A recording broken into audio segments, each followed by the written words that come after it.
Mwari baba wangu ndinoona vanhu vakasiya nzira yenyu baba varasika. Saka ndati gara ineni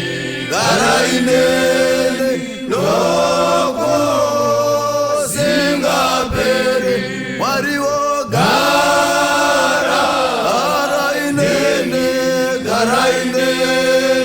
noko singaperi pasi pano pose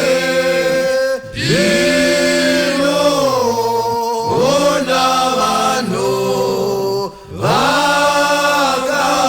vakasiya nzira yenyu baba varasika.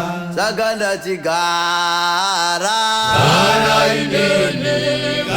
ineni noko singaperi Mwariwo gara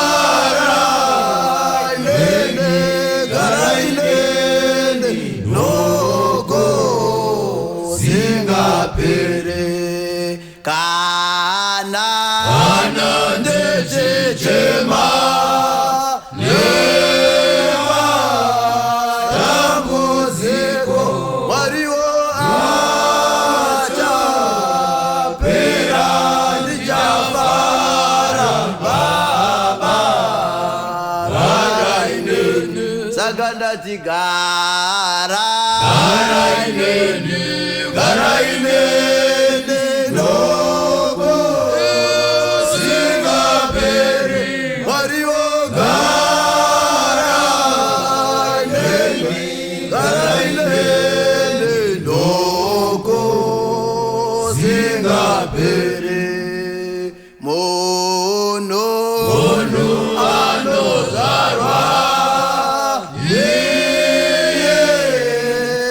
anokura asi kufa kuchauya baba gara ineni. Saka ndati gara ineni